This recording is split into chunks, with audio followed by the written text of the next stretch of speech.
Step inside the Scarlet Vault. Locked away here are supernatural artifacts too powerful, too dangerous to exist. Every item stored here is drenched in horror, and every item has a story. Would you like to hear one? Tales from the Scarlet Vault. Good evening, and welcome back to the Scarlet Vault. I trust you've enjoyed hearing some of the exploits of Talbot and Masterson. More to come from them, I'm sure, but tonight's tale runs tangentially to one of their adventures. The small Cornish village of Cadford Cross became the scene of murder and necromancy in the late 19th century.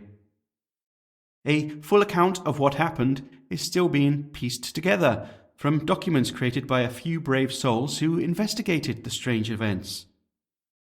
Put yourself in the shoes of one of them for tonight's tale. I think I'll hand you over now to Mr. Ripper, pub landlord. You're sure of a warm welcome in his tavern.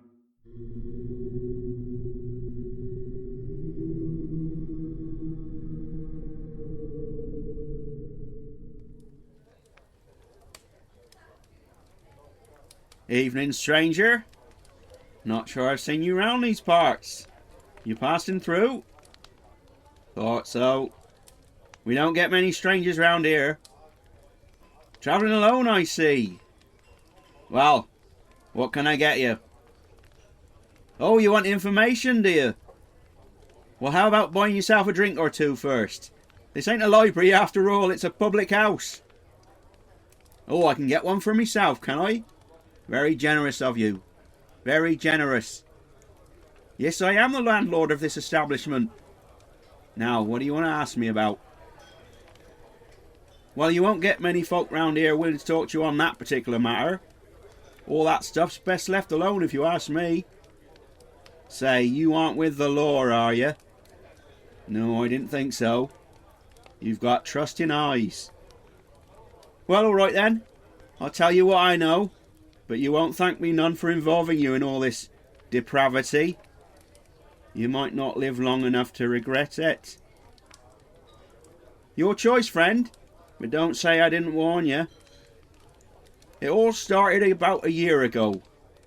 That's right, this time of year it was. The turn of winter, chill in the air. Did you happen to pass the old abandoned graveyard on Duck Street on your way here by chance? Yeah, that's the one. Right state it's in. Now a year ago, the river burst its banks, and most of that graveyard got flooded, knee deep. Took a while to dry out. But in the spring, the clergymen had quite a bit of tidying up to do, you see, as most of the coffins had been disturbed and raised up to ground level by the rising of the water. And he wrote, when they was doing an account of the damage, the vicar found that all the caskets was empty. No rotting bodies inside, not even bones. Now, some reckon perhaps the corpses inside him had got washed away by the flood, but the vicar knew different, because he was also finding empty coffins that were still intact. The cadavers inside, you see, was gone. Taken before the flood, and their coffins carefully sealed up again, they reckon. Would never have come to light were it not for the flood. Terrible business. Terrible. Who do they reckon had done the grave robbing? Well, the local constabulary was baffled at first. They tried to keep it all quiet, you know, hush hush. But word got out, and soon the village was swarming with coppers from the big city. Investigators and, even worse, writers. Say, you're not one of them writers, are you? Yes, well. So we had lots of folks running round our lovely village looking for answers. No one was safe from the questions, not even her ladyship of the manor. Oh, you don't know about her? That's no surprise. Keeps herself to herself, does her ladyship. Still, marvellous woman. I'd do anything for her, you know. Anything. Yes, well, a nosy Parker by the name of Talbot felt strongly that her ladyship was involved in whatever nefarious activities had gone on with them there corpses. He reckoned she was doing scientific experiments on them. trying to bring them back to life with potions and things. Nasty stuff. Nasty. No, I didn't believe a word of it. Back then, at least. She's a lovely woman. A doctor. Very intellectual, you know. Say, you're not one of them intellectuals, are you? I didn't think so. No, I don't know what happened to old Talbot. Just seemed to disappear one day. Then there was the other disappearances, of course. Shall I go on? Oh, hang on, it's closing time. Do you want to ring that there bell for me? That's it. I'll let you have the honour. Time's up, gentlemen. On your way. Sorry, that was a bit loud, weren't it? I have to shout, else they claim they don't hear me. Another drink, you say? And one for me too. Well, don't mind if I do. Hang on a minute. You're buttering me up so you can stay past closing, aren't you? I'm not invulnerable to bribery, you know. There you go. Drink it quick. Actually, tell you what. Don't rush yourself. Give me a minute or two and we'll continue our story after I turf out the drunks. Most of them have got homes to go to.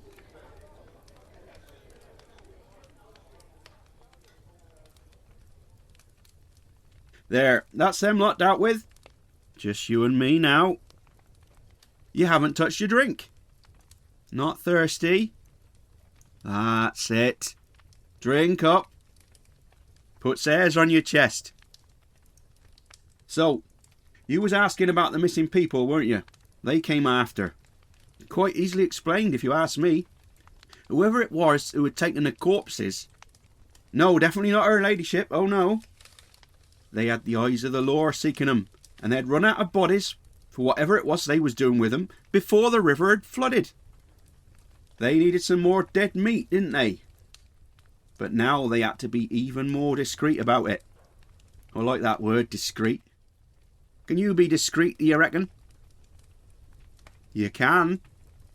All right, I'll tell you more. Keep drinking. The villain behind the grave robbing had to get themselves an helper, see? A right-hand man. Somebody would do anything for him. Abduction, murder, you name it. He'd have to be totally devoted to his mistress. Or master, I mean. This right-hand man would have to be well known in the village, not suspected by anyone, and willing and able to find suitable subjects for experimentation. And if he couldn't find her any corpses, why, he'd just have to make 'em. He'd have to be clever about it, for sure. Only picking folks who would come to the village from the big city, on their lonesome, ideally. Folks who wouldn't quickly or easily be missed. Why, yes. Folks just like you, my friend. Yes, all right, I'll grant you. It was their ladyship behind it all. I haven't been straight with you. And I reckon you're going to kick yourself when you work out who's been doing all her dirty work. Say, you're looking a little peaky. Is the drink getting to you? I should hope so. I've been keeping you talking long enough for the poison to take effect. Yes, you did hear me right. Poison. I slipped a little something in your drink when you was ringing the bell for me earlier. I can be straight with you now, with no fear, as you're in no fit state to fight back now, are you? Look at you. Weak as a kitten. Pathetic. Well, I did say you wouldn't thank me for involving you in all this, didn't I? But you kept on with your questions, didn't you? You wouldn't let it lie. Hush now. Shut them eyes. Let the darkness pull you under. It's all over for you, stranger. Perhaps you'll come back again, if you're lucky. But her ladyship says she still hasn't perfected the formula. So maybe we'll see each other again. Maybe we won't. I wouldn't reckon on it. Good night, stranger.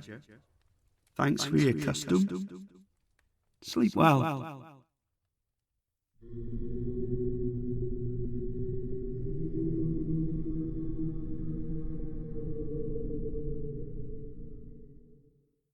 Whether the mysterious lady of the manor's depraved experiments in returning the dead to life bore fruit may well be revealed another time, as will Professor Talbot and Jim's involvement.